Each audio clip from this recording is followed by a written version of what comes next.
GHCR listeners. This is Behind the News with Nellie Bailey. I'm your host and producer, and again, right here from the village of Harlem on WHCR Radio.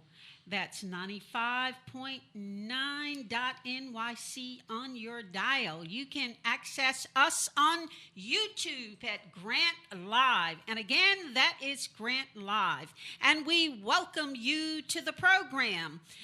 As we look behind the news, and here in New York City, we're going to be talking about a very important institution, something that an institution, a physical buildings and concepts that we grew up with all of our lives, and even before us, going back to the great Walt Whitman, who talked about the virtue of public libraries. We have in our studio today a very special guest indeed, Michael D. White. He is a lawyer and organizer, extraordinary organizer. He is a lawyer and the co-founder of Citizens to Defend Public Libraries. Now, before we bring on our special guest, we have to let you know that the views and opinions expressed on this program are those of the host and producer, me, Nellie Hester Bailey, and my guest, and not that of management nor the Tenants Council. Our engineer is Doug Frazier, and we're going to start the program now. Michael White, welcome to the program. Nellie, how good to see you and to be on the air with you again.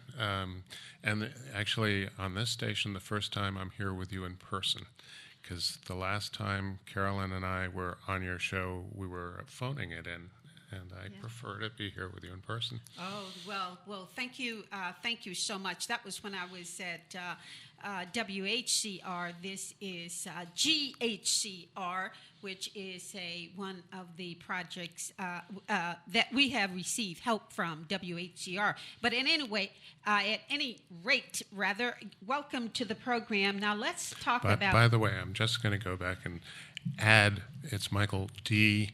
White, and I'm going to add that initial D because there actually is another Michael D. White who is a lawyer and an urban planner like me, and he's not me. Oh, okay. Well, we want to make sure we have that correction. This is Michael D. White, so as we can make that distinction between him and Michael D. White, and this is Michael D. White. Well, again, Michael, welcome to the program. Now, let's talk about public libraries. New York Public Libraries. And let's start off with some very basic information. Tell us about the library system here in New York City, in New York State. Well, I just want to say that we're talking about libraries in the context of libraries in New York City being under threat. And the threat is actually coming from the boards of trustees that are operating the libraries, working together with those who have interests adverse to the libraries, such as the real estate industry is a very prime example, very prime and obvious example, although we were the first group to really point out what was going on in terms of turning libraries into real estate deals and shortchanging the public in the process. There are, in New York City, 3 library systems. There is a Brooklyn Library system, there's a Queens Library system, and then there is the NYPL, the New York Public Library, which is Manhattan, the Bronx, and Staten Island, too. So. Oh, okay. Now, Michael, let's go back to, I think we want it to be clear. I meant not New York State, but New York City. We want to be clear with our listeners about what has been happening to the public libraries, the privatization, as we have seen with post offices here. You know, that's a federal sort of entity. But let's stick with this in terms of public libraries and the privatization and the selling off of public libraries that some argue began in 2014 under the Bloomberg administration. Can you start us there and also include us in this narrative, how you became involved and why? But let's start with laying out or talking about the landscape of these public libraries and the threat of privatization that began in earnest in 2014. Well, I'm going to say that there's what's been going on and what people have known was going on. So I constantly wear our "Don't Sell Our Libraries" button. And that starts a lot of conversations with people everywhere, on the street, on the subways. Last night I was at a music fundraising event for immigrants, and I got into conversations there, and people keep telling me, is that something that's happening in New York? And I say, yeah, and the fact that you don't know about it means that Citizens Defending Libraries has not been doing as good a job as it needs to be in terms of getting the news out. So I'm going to invite all of your listeners, if they think what they are hearing from me is important, then please talk to people about the information that we're giving out today. Citizens Defending Libraries started in the beginning of 2013 in response to the then breaking headlines about selling off several important libraries. All at the same time, it was possible for us to start connecting the dots. And I'd been writing a lot about the real estate industry and noticing New York. And I have a background having worked for the state finance agencies in real estate. And I was able to start connecting what was going on to real estate interests benefiting without, and as I say, the public being shortchanged in the process. So we started that up in 2013. At that time, the second biggest library in Brooklyn had just been announced for sale. We had gone to a meeting, and a friend of ours had said, please go to this meeting, and we went to the meeting, and I sat there and I said, so this library is going to be sold in this real estate deal. It was a shrink and sink deal to create a luxury tower in a very much smaller, more underground library. I said, this library is being sold off. What other libraries are you planning to sell off? And the fellow spokesman for the library, who had come from the Economic Development Corporation, which is the city's real estate corporation, if you will, which is a captured agency responsible to the real estate industry. Known in Harlem as EDC. Yes. He said, what do you mean? What other libraries? There aren't any libraries. We're just selling off the second biggest library in Brooklyn. But by the next day, it was on the newspapers that they were also selling off the Pacific Library. And I actually had heard through some developer connections that I had as far back in 2007 that there were plans to turn libraries into real estate deals. At the time, I didn't realize how bad it was. 2007. 2007. So instead of 2013, this is 2007. How? And it was. What was the source? I'm just curious. I'm going to say that Okay. I'm going to keep the source. All right. How I heard that confidential. Okay. But I knew it, so I knew that when he was saying we're not selling off other libraries, he was not telling the truth. And besides, I had sitting beside me that day a copy of the New York Times that had just come out, and on the front page was Michael Kimmelman, the architectural critic of the Times, story about the Central Library Plan, which by that time I had realized was really a real estate scam, selling off the Mid-Manhattan Library, which would have given a developer a site for a tall tower with views of Bryant Park, and at the same time selling off the Science Library at 34th Street that we just invested $100 million to build. It had just been completed in the late 90s. So I knew that there was, stuff afoot across the system, and so we got busy connecting the dots, and then figuring how far back it went. The first big library sale had actually occurred it was announced in 2007. It was the sale of the Donnell Library, which was a central destination library, very important library, on 53rd Street between 5th and 6th across from MoMA. So all sorts of people went there. It had a fantastic state-of-the-art media center.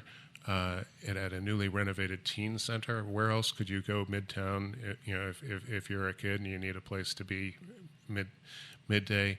Had a beautiful auditorium that you could go participate in public events at, or jazz concerts, and it was sold off with lies, saying that they were going to replace it, which they essentially never did. Again, it was a shrink and sink deal, just like the deal that they were doing in Brooklyn that was announced in 2013. In fact, the two deals were, when you go back and look at it, were conceived. When you look at the minutes of the libraries, you can see that they were conceived simultaneously.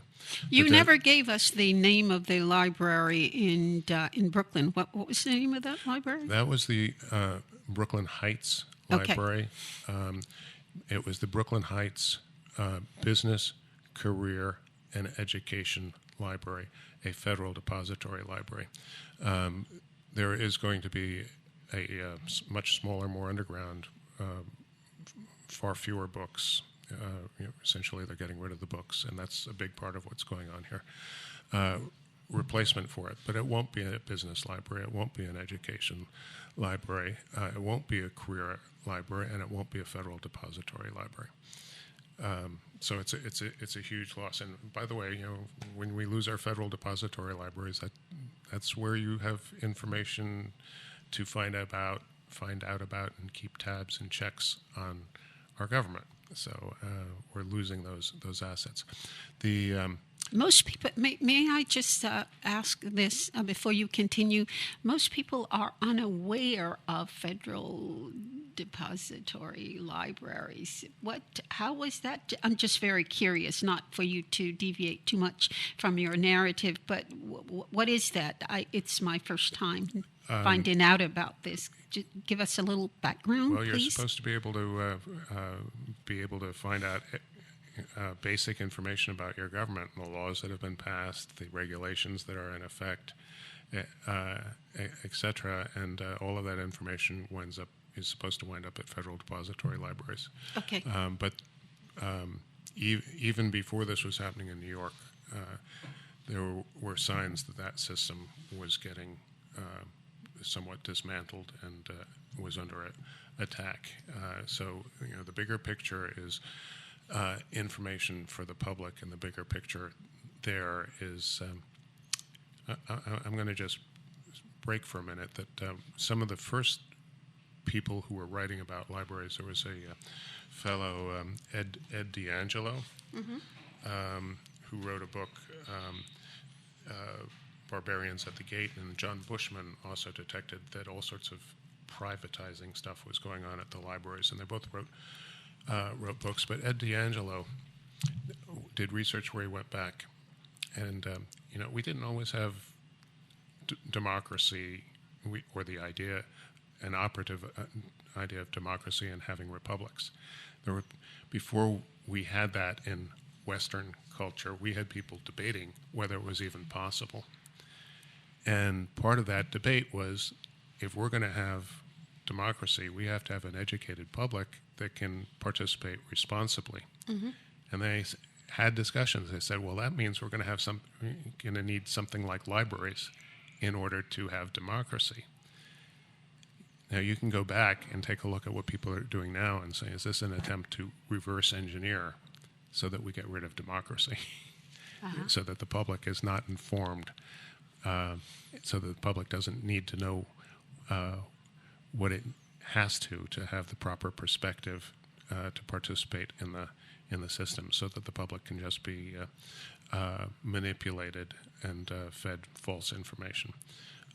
So there's a bigger picture there. The Donnell Library, when it was sold, I said we're not doing a very good job of getting information out so that people know things. But we've put out press releases on what I'm about to tell you that have not been picked up. When the Donnell Library was sold, the public really didn't get anything for it. It maybe the NYPL maybe netted about 23 million, 25 million. If you're not used to big figures where you need to figure out, pay attention where the decimal point is, that may sound like a lot of money, but in the luxury tower, the 55-story luxury tower that replaced the Donnell Library, the penthouse apartment, to be bought by one individual or family or whatever, was on the market for $60 million. And what the NYPL netted by selling off an almost 100,000 square foot library was just $25 million. That's a sweetheart deal, to borrow an expression from from President Trump. Now that's a deal of the century. Exactly. Now guess who was involved in that transaction? That's why I brought it up. People who know about sweetheart deals. There was not a proper bid process. There were not. It wasn't publicly known that the library was going to be sold, and they got only 2 bids. But these were not adversarial bids because both parties that bid were involved in the same ultimate transaction to make money off selling out the library. One of those was the nominal purchaser of the library, which was Orient Express.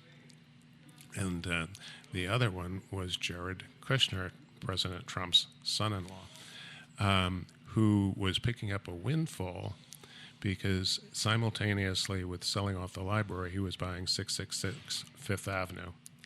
And because he bought 666 Fifth Avenue, and because the library was being sold at the same time, 666 Fifth Avenue had a agreement whereby it controlled development rights to the library site.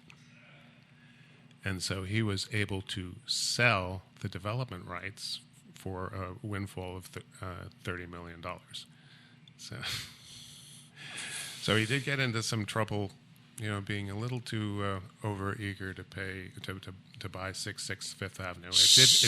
It meant that the library, when it was sold, and they got so little money for the library, they're basically right next to each other. It was buying, it was selling property that was then, by virtue of these transactions, documented as being the most valuable property in mid-Manhattan, even though they sold it for nothing.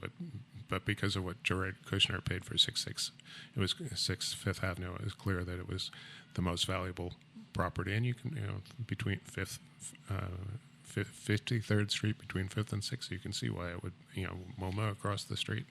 Now, Michael, how did the Board of Trustees of the New York Public Library, how did they justify this deal? Because there clearly was blowback. I mean, how did they justify this? And even the city itself? One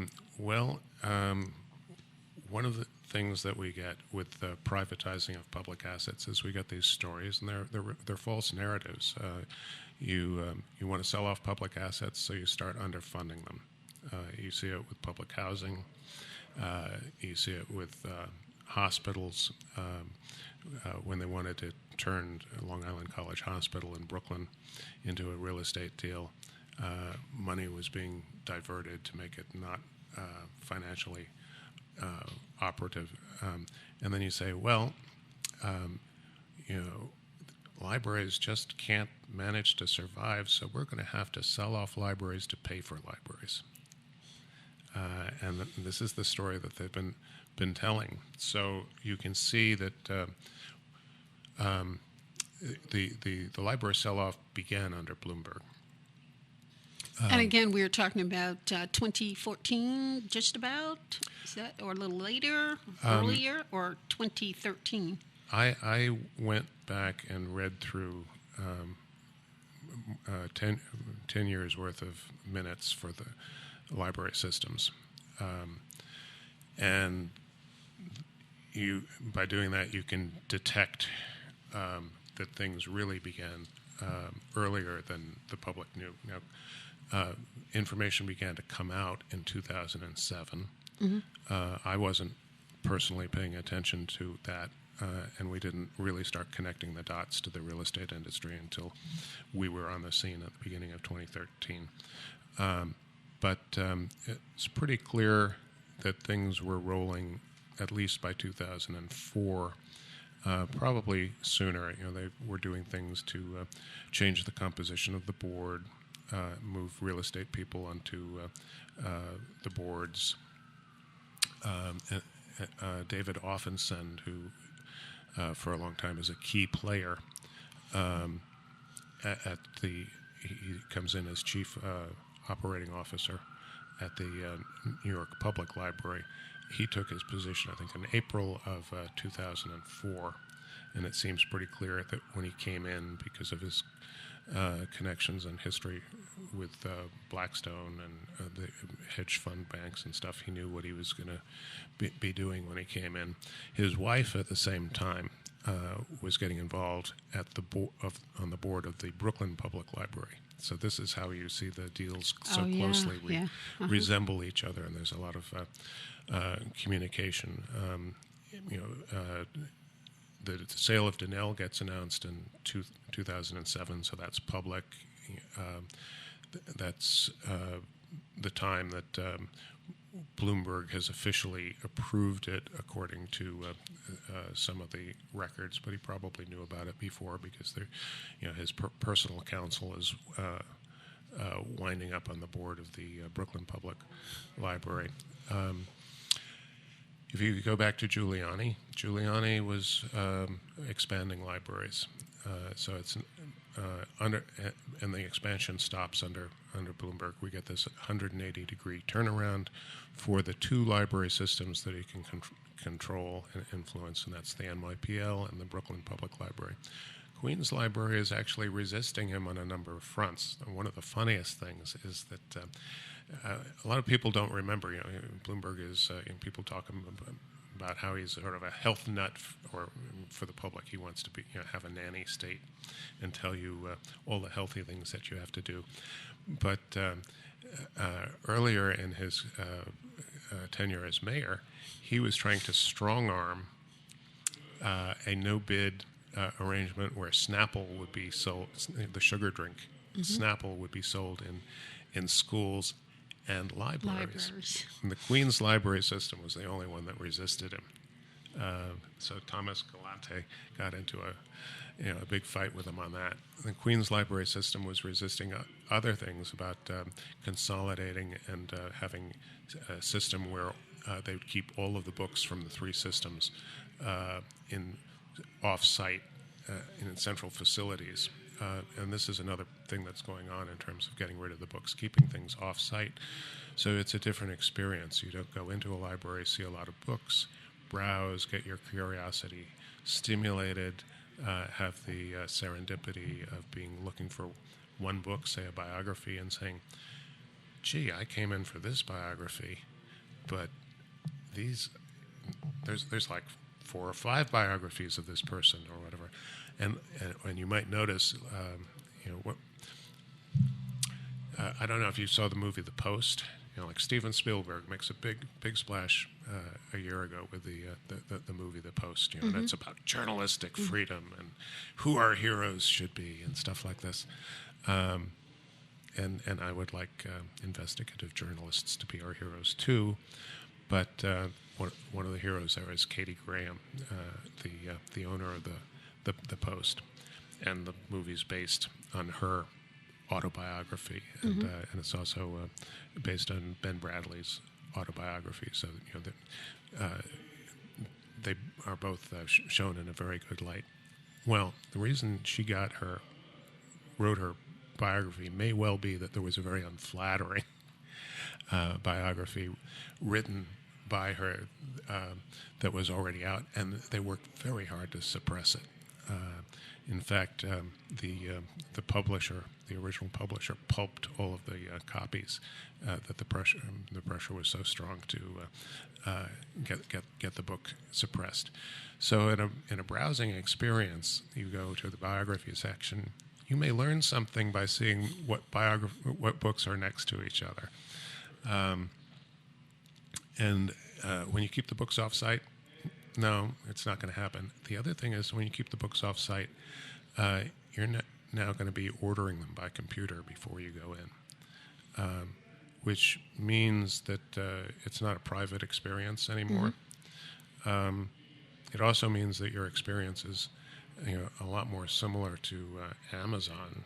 And you have to say, well, do I want to order this book by computer from the library, or should I just hit the Amazon button and go to Amazon? So you're almost, you may be steered into doing Amazon as because then you don't have to pay for the subway to go to the library, and it'll just show up on your doorstep. And these are digital books that you're talking about on and as well as printed books as well. But can you talk a little bit now about Amazon and the digital books that are replacing the printed books? I mean, isn't that a factor in Amazon's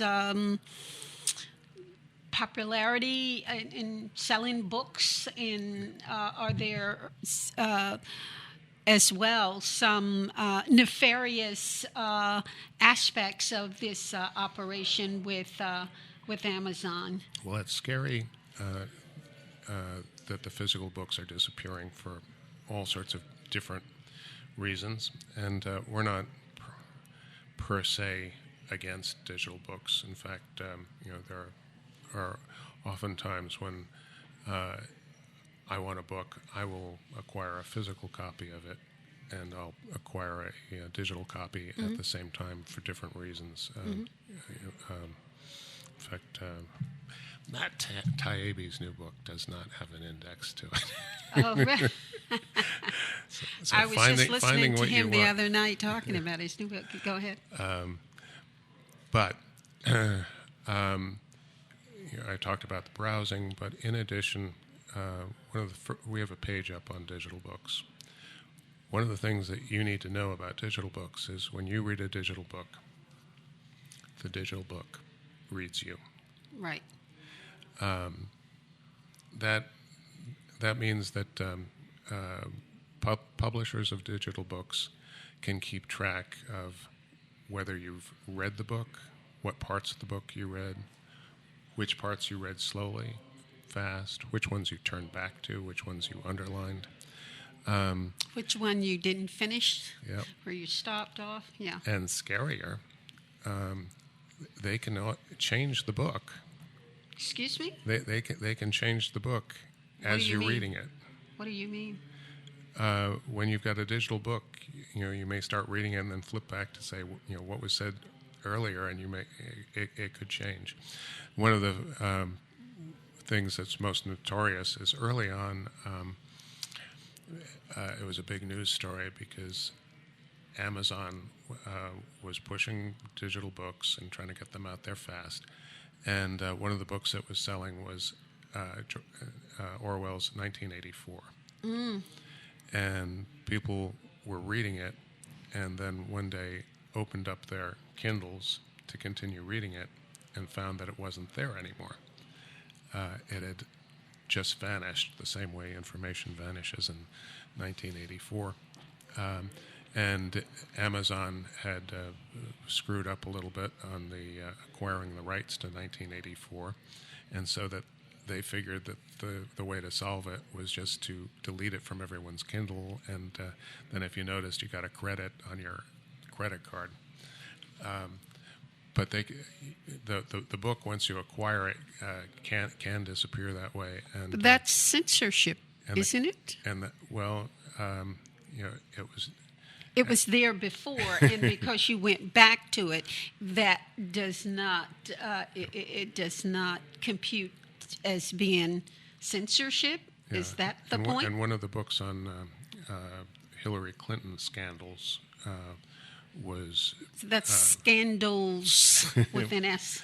was subject to ongoing research by its author or whatever, so that things were changing in the book. And I guess the advantage is, well, I mean, digital can change. I don't know if you know when the Barclays Center came online and it had its Yes. opening day. Yes. There was a massive demonstration by the community Yes.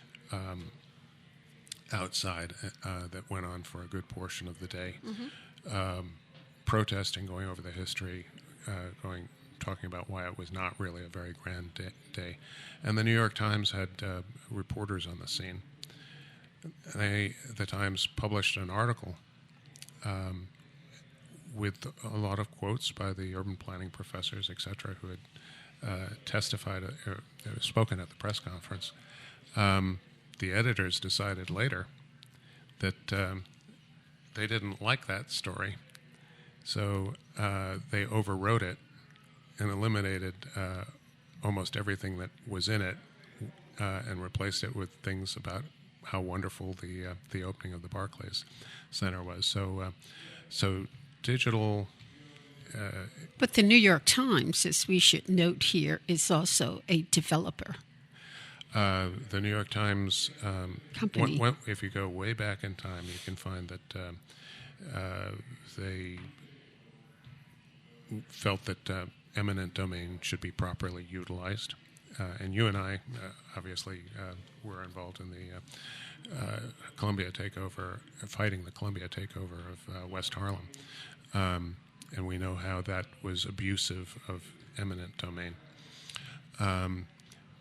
But fully wait, supported, wait. to buttress your point, Yeah. by Columbia University, that the newspaper that endorsed the expansion and Yes. saw it as good for Harlem. And the New York Times was the New York Times building benefited from eminent domain, Exactly.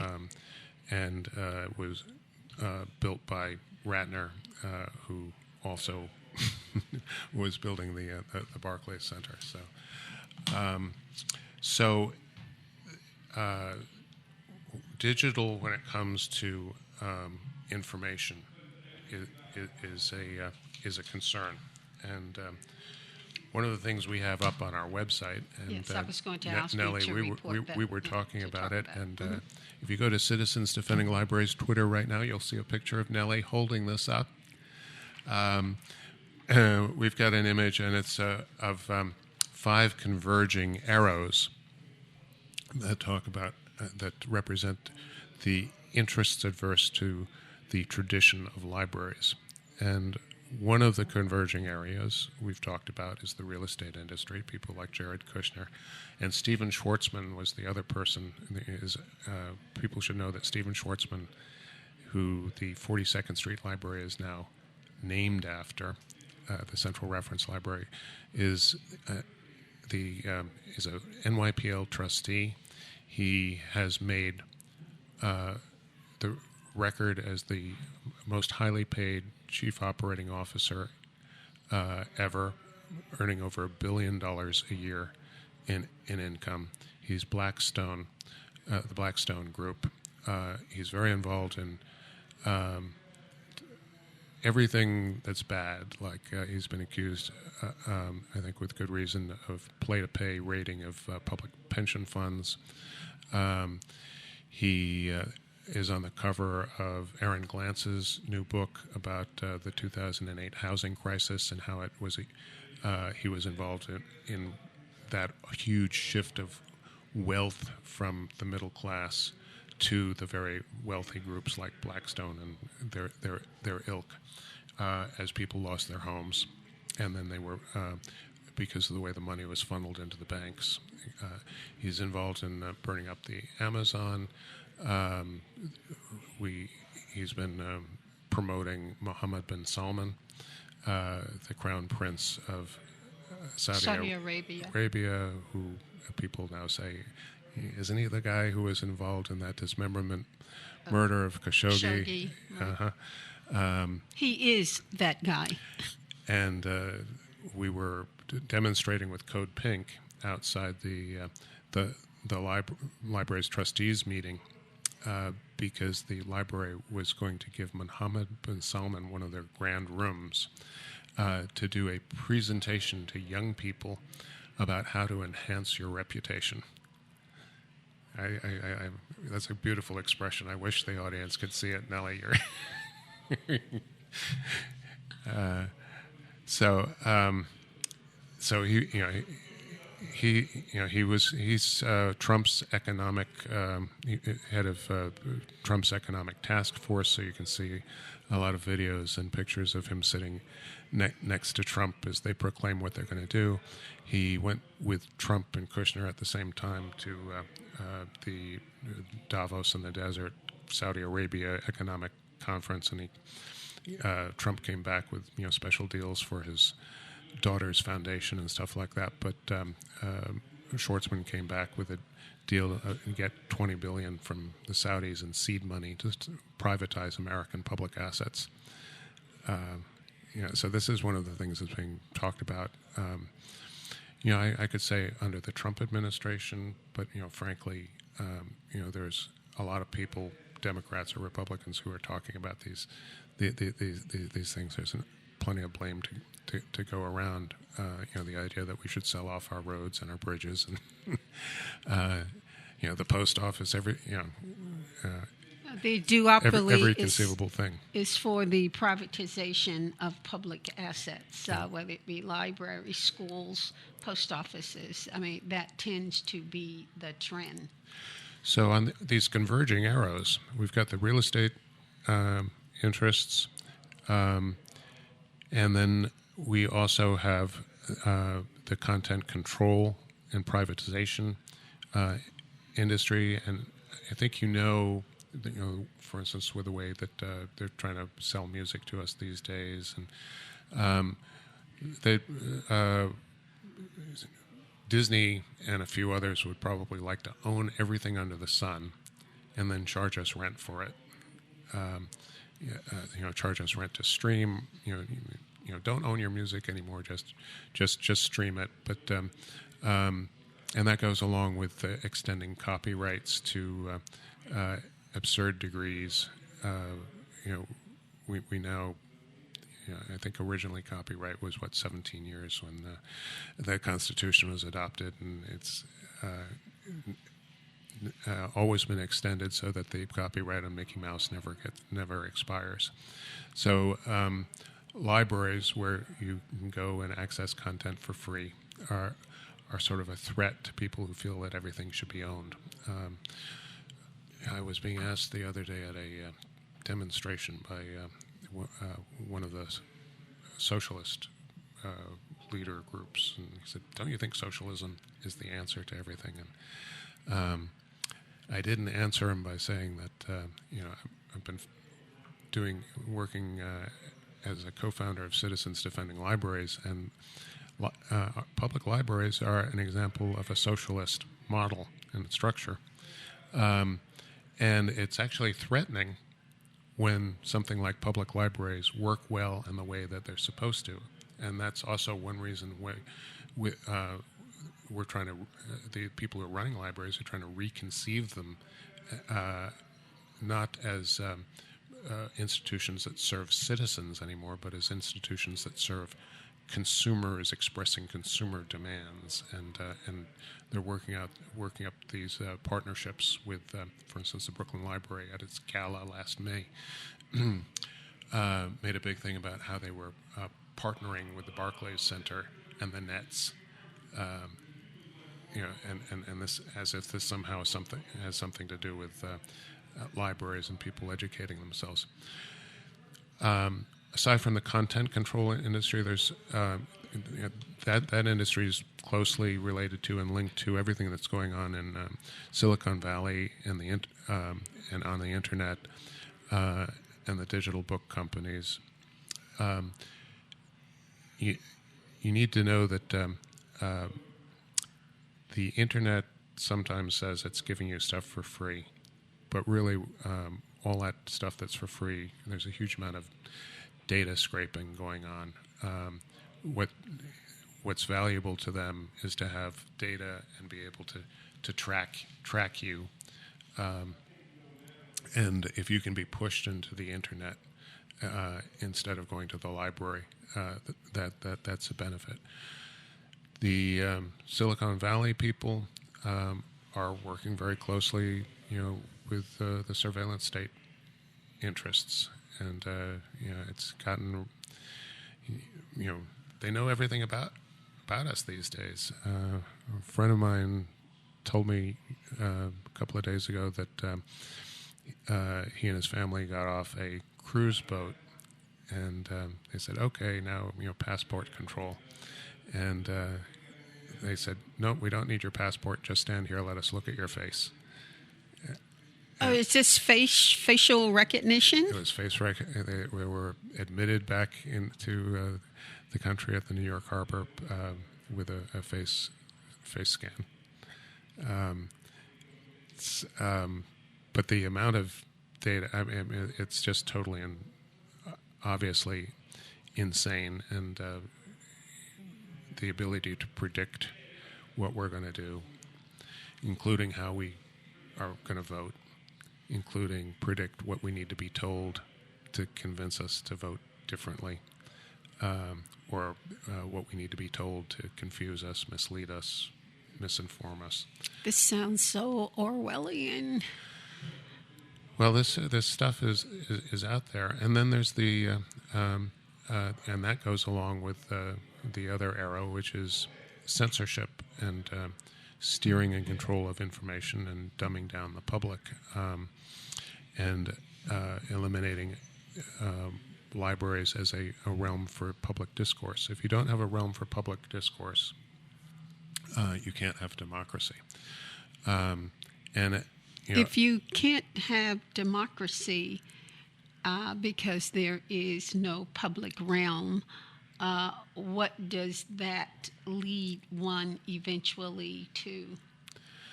Well, I think a lot of it, we have to admit, is here in many respects already. I mean,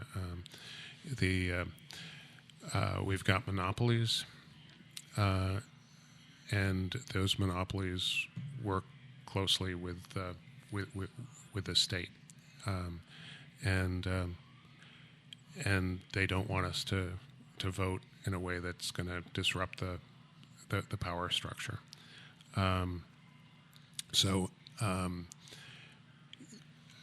If people are not aware, they should be aware that the internet gives, and the internet giveth, and the internet taketh away. That's one of the expressions that I'm using these days. But one of the ways that it taketh away is with censorship. So I got a notice the other day that a friend of mine had put up a petition protesting the Soleimani assassination. So I clicked and went to the Facebook page where she had put it up. And I said, "Oh, this is put up by Code Pink. This is something I'd like to know about and sign." So I clicked on it, and Facebook said, "Warning, you are going to a dangerous site." And then it said, "Do you wish to proceed?" And it said, and I said yes. And then it gave me a second page popped up and said, "We really mean that this is, we were serious. Are you sure you wish to proceed?" And I took a screenshot because I thought it was, I wanted to document it. But then I went and I know Code Pink. They've got a program on WBAI and WPFW, and Medea Benjamin is very smart dedicated person, and I've met her, talked with her, trust her, and there's nothing. But Facebook didn't want me to go there, and then I was so amazed. I want to go back and photograph the warning, the first warning that I'd gotten, and I went back and clicked on again, and I didn't get the warning because now it's in my computer that I'm one of those people who's willing to go to this dangerous site, and it's already in my computer that says, let him go there without a warning, so I couldn't take a picture of the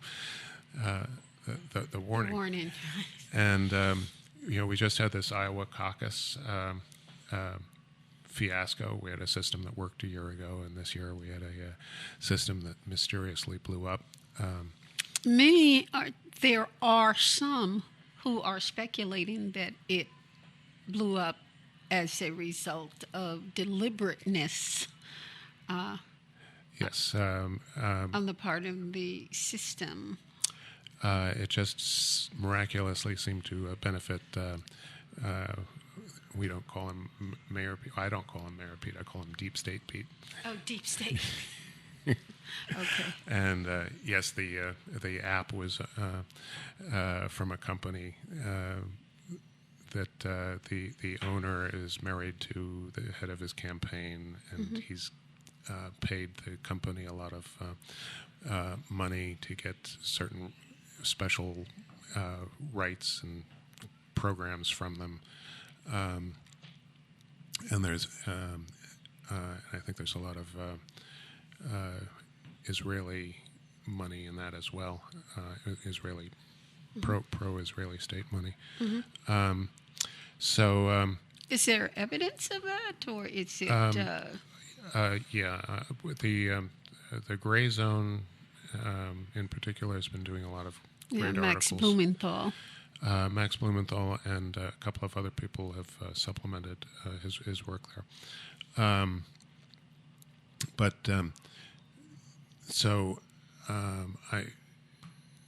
The Iowa caucus fiasco was covered this week. I haven't had a chance to listen to it, by Jimmy Dore, and his facts are usually pretty good. He was a little bit off on the Lava Jato car wash scandal in Brazil when that was breaking. But what's happened is that Facebook is putting up, when people are using that as a way of getting to his stuff, they're getting these notices that you are going to a site with false information. But the other forms of censorship, Facebook taking down at least 800, probably about 1,000 pages. The New York Times, it was covered by the New York Times. Remarkably, it was covered by the New York Times with a front page cover story that said this is happening, but didn't tell you what you needed to know. It made it seem like they were taking down a few right-wing sites and made you feel good about it. They talked about how some of the pro-Kavanaugh people were at a site that was being taken down. But the sites that are being taken down are like Black Lives Matter sites, police accountability sites, anti-war sites, as we see with the warning about Code Pink. And then Facebook is coordinating with right-wing sites, institutions like the Atlantic Council, to do its censorship. Tell us a little bit, before you move on quickly, about the Atlantic Council. Well, the Atlantic Council, you can say that it's an arm of the international corporate elite, fairly representative of the NATO interests. It's highly military and pro-war, and it's not just the United States. It's also It's global. Arab countries that are pro-war, and like the Saudis and stuff, and people like Kissinger, and we've had censorship where there people have been censored on multiple fronts. Facebook, Twitter. On Facebook. I have been censored on Facebook at least on 3 occasions. And people need to know about that, and it's one of those things you need to talk about. But in addition, it can be more subtle. It can be the spiking of algorithms. So people, when you're probably going to get to something on the internet by searching for it, so you're probably going to be using a product like Google, yes. And Google can bury things that it doesn't want you to see, and it's getting harder and harder to. I have found it harder to find things that I write than it used to be. Back in 2012, and I think I'm expressing things that are more controversial. Yeah, but just very quickly so that folks will understand my censorship by Facebook of my my post. My post was about an article I had read from a European left group that had to do with Burisma and the Ukraine oligarchs who had in fact set up Burisma as a cash cow, not only for Joe Biden and his son, but other Democrats, Nancy Pelosi, her offspring, John McCain, and I also posted something about the 2014 coup in Ukraine, in which the U.S.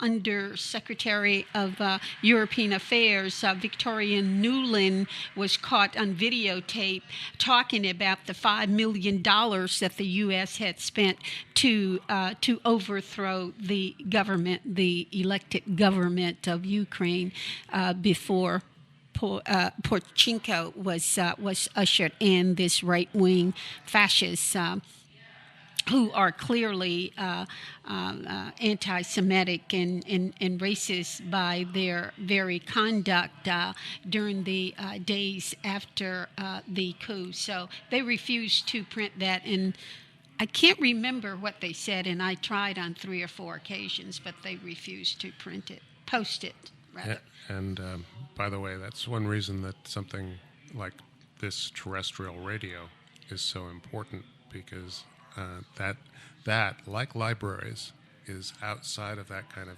internet control. Right. And what's going on with the Ukraine, for instance, has been covered. There's a very worthwhile documentary up at Consortium News. Yes. It's, but you're coming back, excuse me, sir, but you're coming back next week to discuss the political scene. Let's continue with your graph here about the public library, so because we don't want to lose focus with this. Well, I'll give your listeners a little bit of a preview just on the surveillance state. One of the pages, we do have a page up. As I said, we have a page up about digital books versus physical books, and there's a lot of different aspects to it. People generally prefer physical books most of the time for most things, and young people as well. It's not like the old fuddy-duddies are holding on to their digital books. When you go to the trustee meetings, by the way, of the libraries, they denigrate physical books. Really? They talk about them as old-fashioned analog books or artifactual originals. They have these terms for them that just imply that they're on their way out. But the numbers for digital books on the sales end have been declining. I think initially, it was a new thing, and if you had certain books, you wanted to get a digital copy as well. So there were some initial strong sales, but they have not persisted. But people like the physical book, and there's evidence that your brain works better reading a physical book, that you retain the information better with a physical book. Particularly children, there are studies. So we have links to all of that information on our website. Now, from that page, you can go to another page that we have, and it's about surveillance in libraries. And there's actually, this has been going on for a long time in terms of people, because information is dispensed through libraries, people have long realized that having surveillance at libraries can be important. And there's the story of FBI agents showing up at one point, during the McCarthy era, saying, we want to see who checked out what books or whatever. And the librarians taking them into a room with the slips. And they say, well, you want to know, here are all the slips. And they, FBI agents, I guess, were sort of goggle-eyed and said, well, thank you. We'll come back when we figure this out. Well, in essence, they have figured it out. But the librarians, we developed a tradition of privacy of the libraries. That tradition has been reflected in statutes. So when the Patriot Act was passed, it was librarians, Yes. Connecticut librarians, who were the first ones to successfully challenge the way they were trying to dismantle privacy in the libraries. Well, about the same time that we didn't know about it, because under the Patriot Act, you couldn't tell anyone that you were in a Patriot Act dispute. It had to be secret. I mean, it's really, really scary. So many of the things that we did after 9/11 with 9/11 as an excuse. But so when we could finally find out that the librarians had resisted and had in fact won, about the same time that New York Public Library trustees are being told in their trustees meeting that they're going to need to make reconfigurations at the library to facilitate federal surveillance. And it's at that time that they are also getting ready to overhaul the library. And there are two firms that they use. I used to just mainly concentrate on the fact that they hired and worked long-term with Booz Allen. Because now Booz Allen, people don't know that about it's 70%, I'm trying to remember the exact percentage, about 70% of the government surveillance is contracted out to private firms, and of that, about 80% is 5 firms, and the biggest firm is Booz Allen, which is engaged mainly in surveillance. There's Tim Shorrock has a book, and he writes about the subject. He's got a book that's very valuable. It's getting a little dated in some respects, Spies for Hire, about how privatized the surveillance industry is. The other firm that was hired to work on the restructuring of the libraries was McKinsey, which we now know is one of the places that Deep State Pete Buttigieg hails from. So,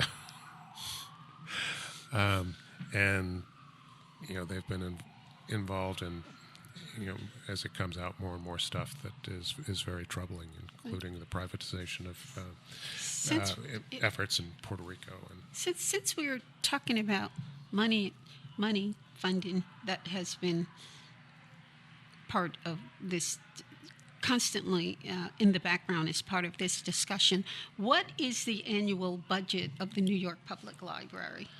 And then just throw in after that Queens and Brooklyn, and give us a total amount. All right. I'm going to say that I don't remember it off the top of my head. I'm going to tell you that you're talking about essentially 1% or a fraction more than that. You're talking about the most minuscule fraction of the city's budget, and we spend a minuscule fraction. It's nothing compared to schools. The libraries don't cost much to run, but then we get into these huge fights about over whether they can be funded or whether we have the money to pay for libraries, and they know that they can distract the public by making them public come out and fight every year, saying yes, we want our libraries, yes, we want our libraries, but it's a kabuki theater, it's a farce, it's a distraction. The answer is our libraries are such an important resource. And if you believe in education, you believe in libraries.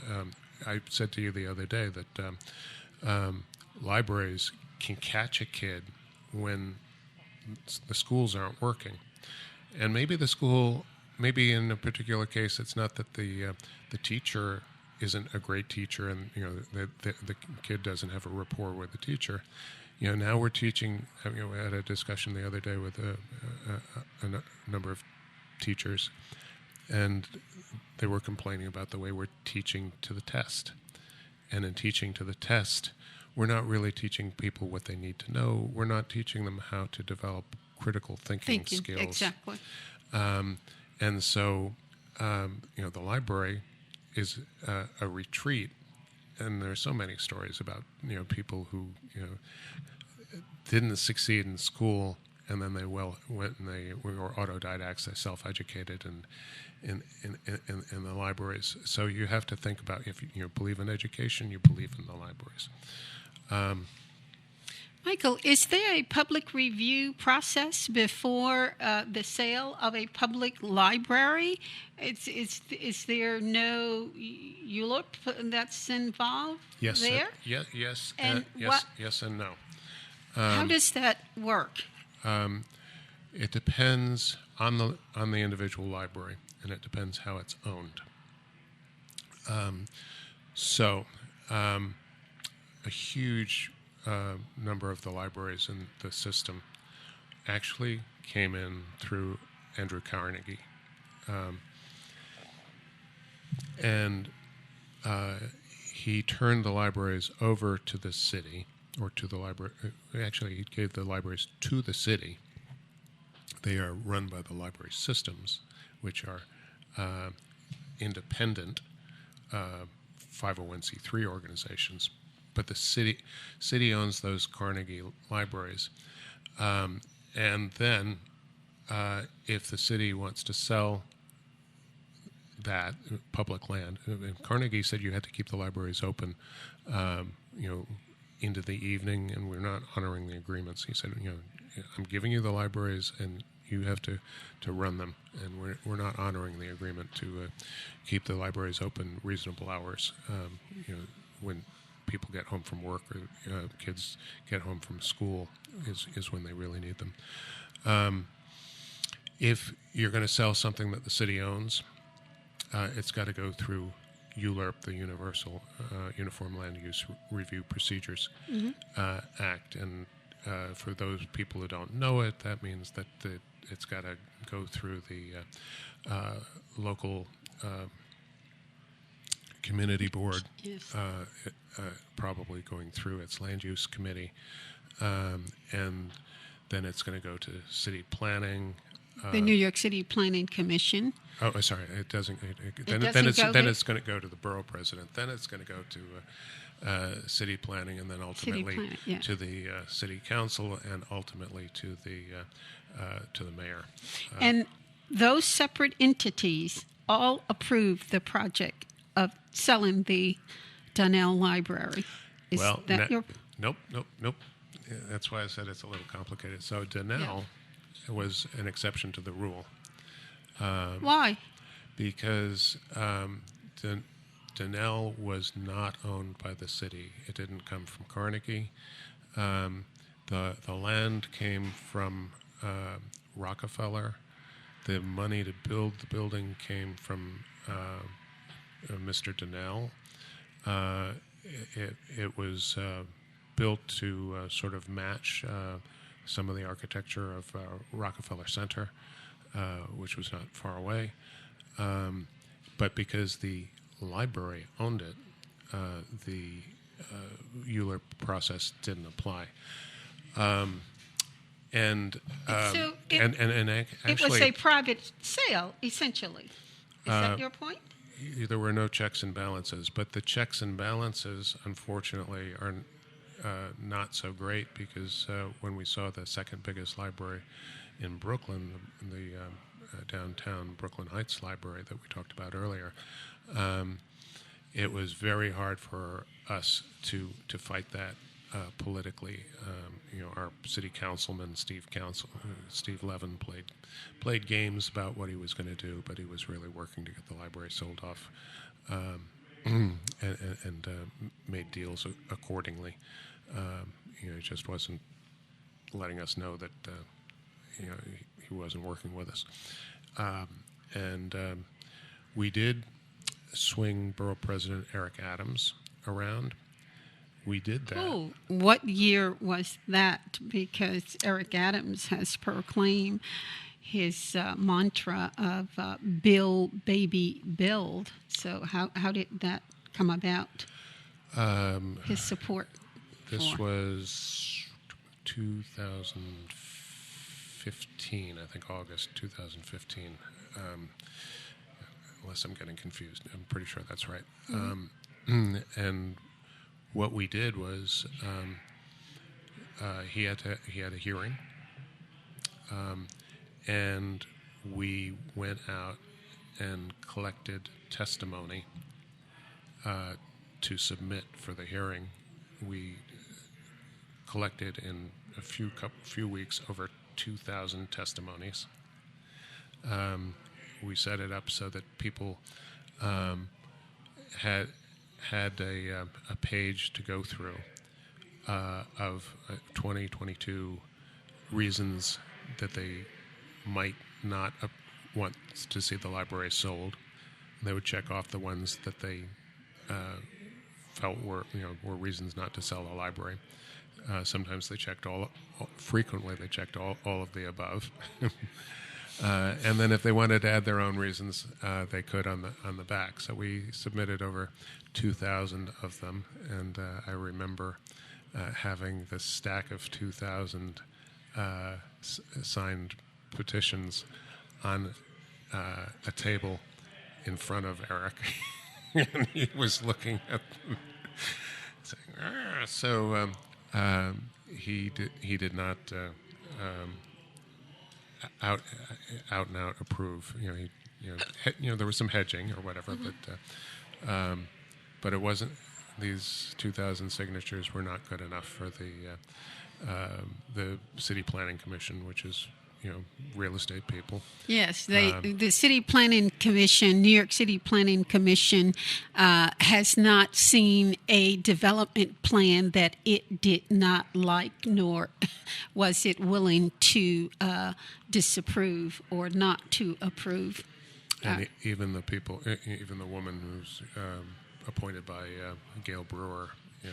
The past president was Amanda Burton, and I'm not sure who the current president is.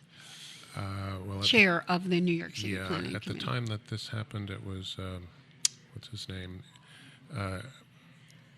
Chair had come from Trinity Church, and Trinity Church Pension Fund was benefiting on one of the library sales because they're in on what's been happening. It's very complicated, but they're part of the deals that have been happening with the Mid-Manhattan Library and the 34th Street Science Library, which I want to say, I think we glanced over it in the beginning. We're getting rid of the city's only science library. Yes. It's the biggest science library, but it's really the city's only science library. We're getting rid of it. And with it, the loss of more than 1 million books, and we're not replacing it. And strangely, when we raised this point, the NYPL librarian in charge, Bill Kelly, says people can get their science information from the internet. And we know, the science information on the federal sites is getting taken down because nobody wants anyone to know. Nobody in the government wants anything to know about climate change. Michael, can you talk about getting rid of books and what that includes, which is burning books? That is a method of getting rid of these books. Can you talk about that? Well, we have if you go to our website, the way our main page is organized so that we hit all the main topics that people are going to be interested in. One of the topics is just how many books are disappearing. So at the Central Reference Library, there's supposed to be 3 million books in the stacks that are now empty. And what happened to those books? About 25 years ago, we actually closed down Bryant Park because we were doing a special project to create more bookshelves under Bryant Park because we needed to have more books on site at that library, and now we've reversed this. And there are many, many rooms that you can walk through at the 42nd Street Library. And the stack, 3 million, the stacks that were supposed to hold 3 million books are empty, but there are also many other rooms within the library. There are rooms where the trustees have held some of their meetings sometimes that are lined with bookshelves that are empty, that are not there. What happened to the books? In the case of the 42nd Street Library, yes. What people will tell you is that books have been taken off-site to New Jersey. And to other libraries or just in a storage? There's a facility that's called ReCap. It is next to a federal high security site. And books from the NYPL have been sent there, and they've been consolidated with books from Columbia and other universities. And then they are subject to what is known as deduping. Deduping? Well, deduping means getting rid of the duplicates, which is basically a euphemism for destroying books. But there's an advantage to having duplicates, not keeping all of your eggs in one basket, of course, so to speak. What if the book is lost? If it's checked out? Or when we met with some librarians at the National Library of Australia, we had a conversation about what happened after World War II. So, Hitler himself had a very nice private library. And by the way, we should get into privatization of content. Let's remember to come back to that in a second. But Hitler's famous for book burning. So when the German libraries had to replenish their content, the Australian libraries helped Germany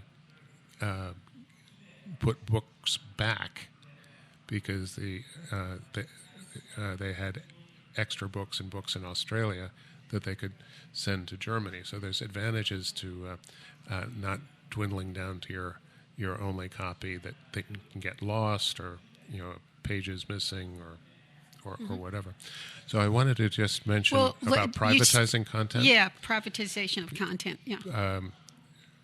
It's on my mind because we tweeted about it this week.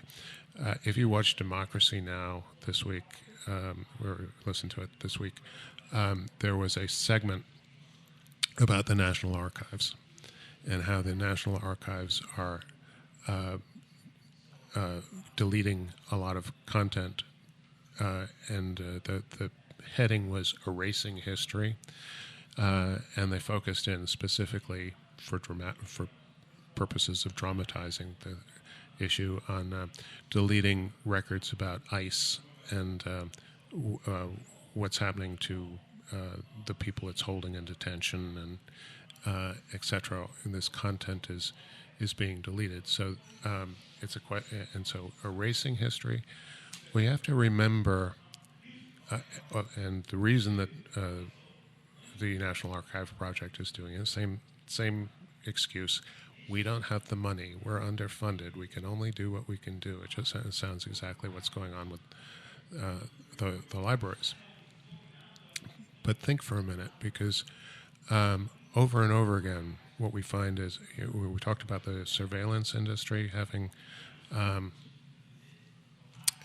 all of this information, and they can store tremendous amounts of information about us and about our habits, and we won't even get into the Cambridge Analytica stories, but just because you say that we can't preserve this information as a public resource doesn't mean that information that was briefly available public can't be scanned, scraped, and then kept privately.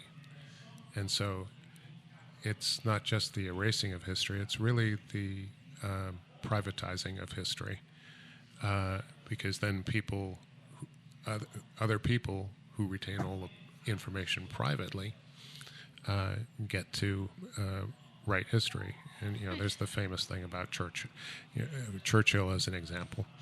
A lot of the history of World War II was actually, Churchill said, history is going to be kind to me because I intend to write it. Yeah. And in fact, he was given a very large staff by the British government to do exactly that. To do exactly that, and so if we don't keep the information publicly, and there's nothing to prevent people with resources to keep it privately. Yeah, because if this history is erased, then it is nothing more than revisionism, because it's not there, and you can. Yeah, and let's talk about a couple of things, because I think our time is winding down here. Let's talk about national trends. Let's talk about resistance, and let's and take us through. And the third point is take us through your website in terms of resources and information that our listeners can go to. So, can you sort of contextualize our discussion on a national trend, and then I should back up a little bit and also talk about what's going on here in Harlem. There's a new multi-million-dollar library, and what are the politics that are involved in that? Okay. Well, it's a good question to ask for the broader context of what's going on nationally or maybe worldwide. So yes, both. Just because we're selling off and underfunding libraries in New York City doesn't mean that that's the way things have to be. The libraries in Austin, Texas, which is a tech town, are robust, and if you go to them, you'll see the shelves are filled and really crammed with books, and they just opened up a new central library, which is an expansion. On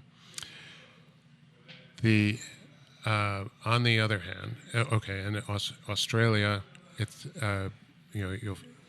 if you go into the libraries there, you'll feel like you're going into a library of the past because there's books all over the place. On the other hand, in England, they're similarly shutting down libraries, and they're complaining that, how can their equivalent of the city council or whatever be so stupid to be spending more on security to keep a library closed than to keep a library open with librarians. And I think it's the Sheffield Library. One of the people from Monty Python has gotten involved in fighting that. It looks a lot like the Donnell, where they're taking a wonderful grand old building, but it's going to be turned over to people who are going to, it's going to be a fancy hotel and art museum and similar privatization. As for the rest of the country, at the library trustee meetings, they're talking about how what we're doing here in New York is going to be a model for other urban centers around the country. And there were fights that Ralph Nader was involved in about Washington, D.C. libraries. So it doesn't have to be this way, but it's a trend that if they get away with it here, is likely to be exported, and we'll see it elsewhere. This is, well, a couple of things here, because driving this privatization and selling off of these public asset could, if you're dealing with foreign countries, as part of the nation-state asset that is part of repaying loans. If you haven't repaid your loan, then we have those oligarchs who made the loan, or the bank. Then we can attach your public assets. That's one thing that's happening. I know throughout Europe. I don't know whether libraries are a part of it, but do you see a resistance, an organized national resistance in terms of what's happening? Because politically, it fits in with, one, the dumbing down, the privatization schemes that expands all of our public institutions, our vacant public lands, our libraries, our post offices, our schools, and this trend not only changes dramatically the landscape of a community, but also it. Particularly in communities of color, it's an asset that is sorely needed because of the digital divide, and because libraries are a haven for working class families in terms of after school for their kids. We have a digital divide in our communities. A lot of people don't have computers, even though people say, oh, well, you have your phone and that's it. But it's not the same thing. So when you look at this national trend and you look at these this local reality, it begs the question, where are we headed here? Yes, we're trying to ask those questions all the time. Where are we headed? And you asked, by the way, about the libraries here in Harlem, and yes. I should have said that so the Central Library Plan was a consolidating shrinkage of, as you look at it, either 3 or 4 central libraries, and one of the things you often find is that when people tell you something, that tell you about something bad that they're doing, they'll say they're doing the opposite. So it was a consolidating shrinkage. And they said, we're building a bigger library. Right. But they said, this is a model that we want elsewhere. So they specifically said... A national model? No, elsewhere in the system of the NYPL system. Oh, okay. But it was clear that they were doing it in Brooklyn, too. Mm-hmm. And they said, we want to do it in Harlem. Now, I don't know if, because we've been fighting,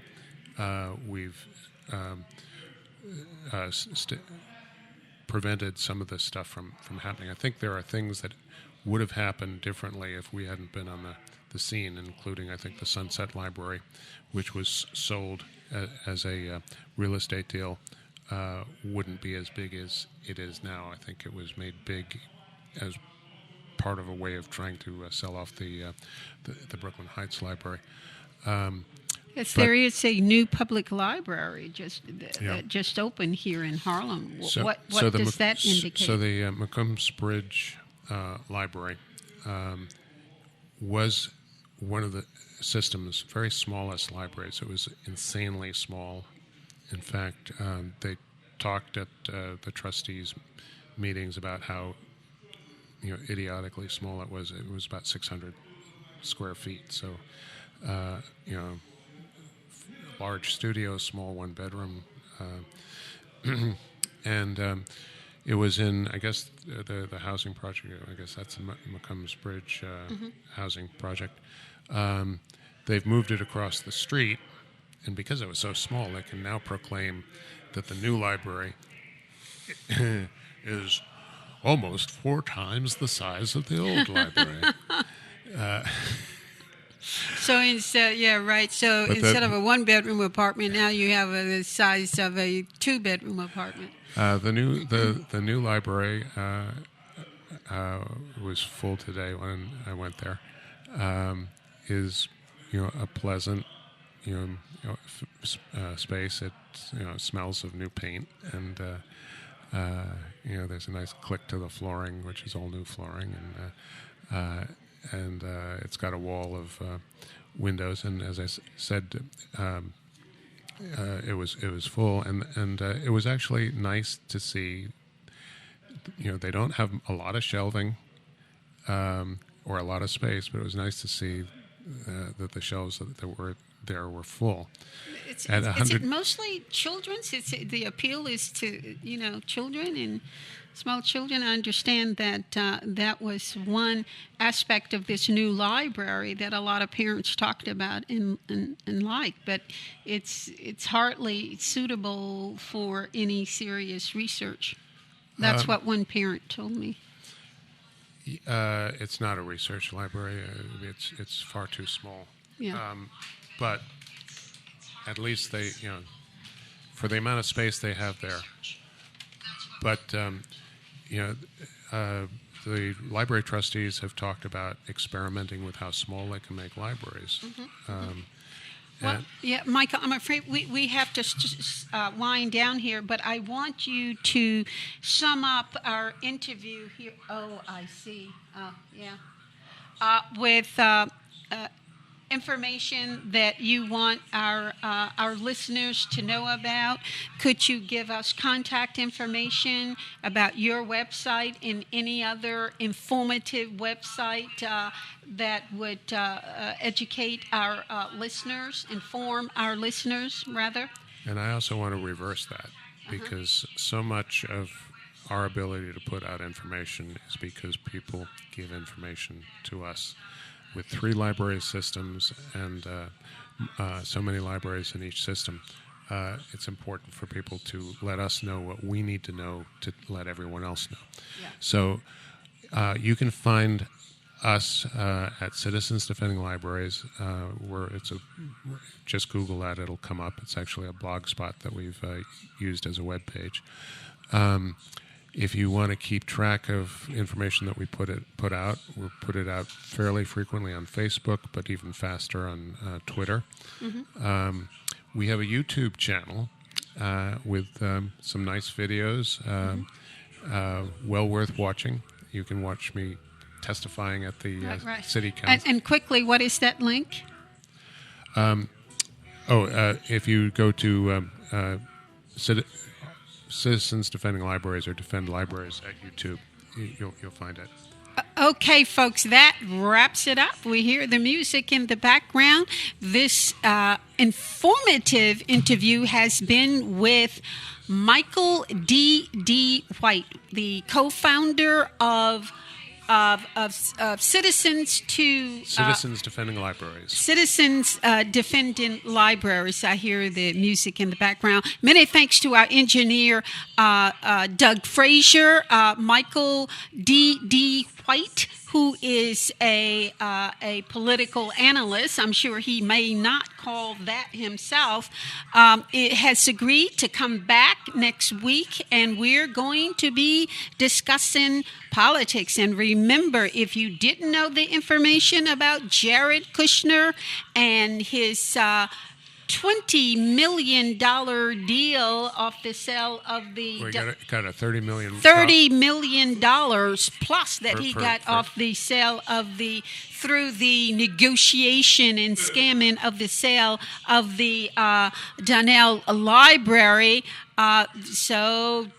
Just check that information and note it as part of the real estate scamming of those related to the Trump empire, and all of this information courtesy of Michael D. White, who is the co-founder of Citizens Defending Libraries. Defending Libraries. And again, many thanks. Michael D. White again is going to be back with us. Many thanks to our engineer, Doug Frazier.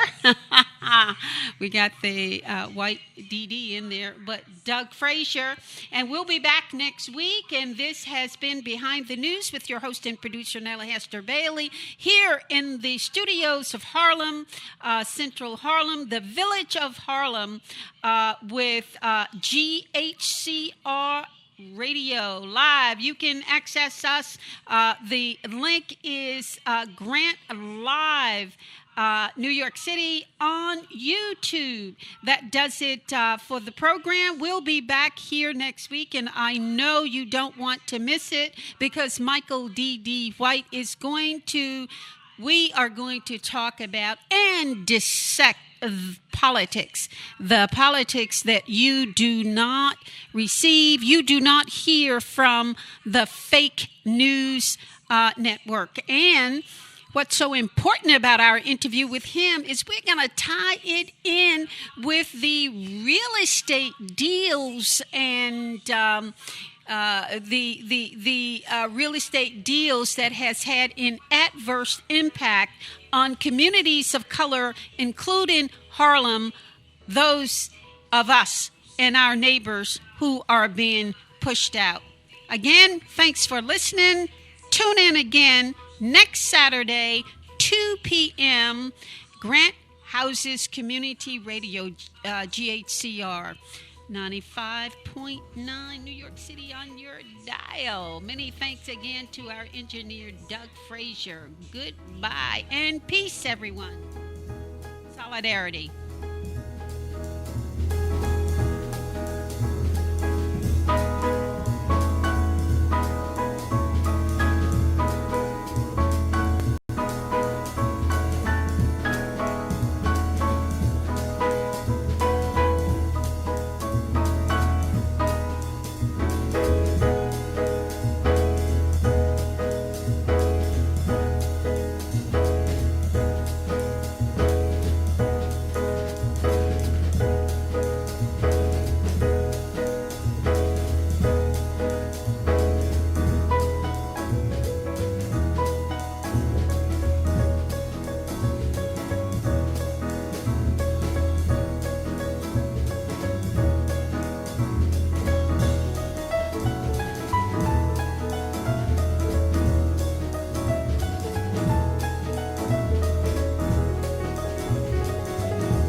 Hey, yo, Rick, what become present for you when you found out that you were going to be maybe on a $250,000 Instagram thing? Is that one of the keys to success?